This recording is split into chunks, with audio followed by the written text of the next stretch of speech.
Bismillahirrahmanirrahim. Assalamualaikum warahmatullahi wabarakatuh. Perkenalkan, nama saya Muhammad Alif Al-Qadri dari kelas A, jurusan Teknik Informatika, Fakultas Sains dan Teknologi. Baiklah, pada kesempatan kali ini saya akan menjelaskan sedikit materi tentang hardware dan software. Sebenarnya untuk mengetahui perbedaan antara keduanya itu sangat mudah. Anda hanya perlu menerjemahkan arti dari software dan hardware ke dalam bahasa Indonesia, yang dimana hardware berarti perangkat keras yang mengacu pada komponen fisik komputer dan bisa disentuh langsung dengan menggunakan tangan.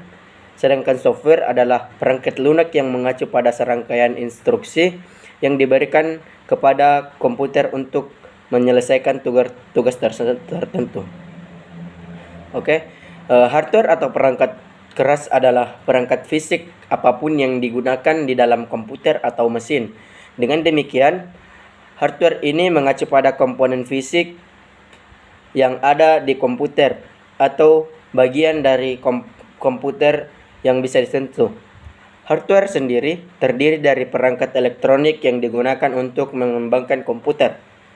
Dan hardware terdiri dari beberapa bagian, mulai dari input device atau perangkat input adalah komponen yang berfungsi untuk mengirim data ke komputer. Contoh paling sederhana adalah keyboard yang memungkinkan data memasukkan kata-kata ke dalam teks dalam bilah pencarian Google Chrome, atau mungkin bisa digunakan untuk mengetik di Microsoft Office Word. Yang kedua, perangkat output, yaitu adalah perangkat periferal yang menerima data dari komputer seperti yang terlihat pada layar komputer, di mana monitor adalah visual display unit atau VDU yang menampilkan data atau visual dari komputer atau printer yang membantu Anda mencetak teks ke dalam kertas fisik. Yang ketiga yaitu perangkat penyimpanan sekunder, adalah perangkat yang menyimpan data sampai data dihapus dan diganti dengan yang lebih baru. Artinya, perangkat ini menyimpan data secara permanen. Karena itu, ia biasanya disebut dengan memori non-volatile. Contoh paling sederhana dari ini adalah hard disk, CD, DVD, floppy disk, dan lain sebagainya. Yang keempat itu komponen internal, adalah elemen yang terhubung langsung dengan fungsi utama komputer seperti CPU, RAM, ROM, dan motherboard. Unit ini contoh saja, CPU yang berfungsi sebagai unit eksekusi utama komputer yang terbagi dalam dua bagian, yakni unit aritmatika dan logika atau ALU. Dan unit kontrol atau CU. ALU bertindak untuk melakukan perhitungan matematis dan operasi logika, dan CU membawa sinyal kontrol untuk mengoperasikan komponen lain. Software atau perangkat lunak adalah kumpulan kode atau skrip yang diinstal ke hard drive komputer atau peralatan elektronik lain. Dengan demikian, software ini adalah kumpulan instruksi, prosedur dan dokumentasi yang memungkinkan komputer melakukan tugas yang berbeda pada sistemnya.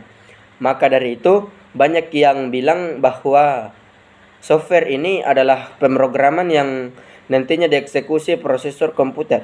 Saat ini ada dua jenis perangkat lunak, yakni sistem software atau perangkat lunak sistem, yaitu yang memungkinkan pengoperasian, pengendalian, dan perluasan kemampuan pemrosesan komputer.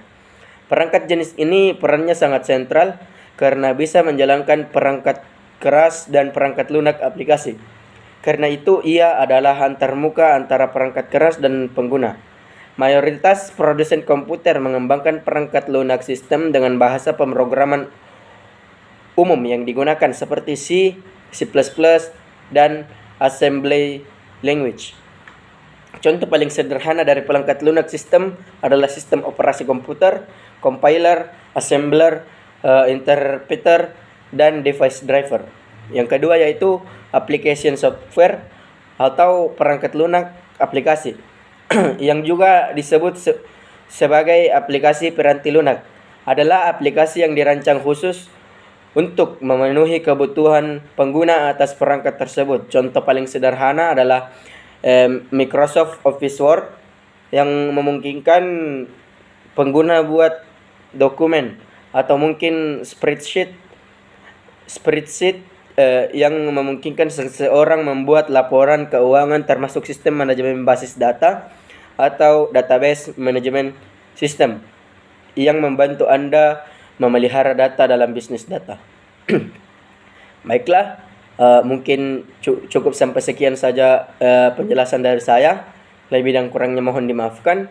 Wabillahi taufiq wal hidayah. Assalamualaikum warahmatullahi wabarakatuh.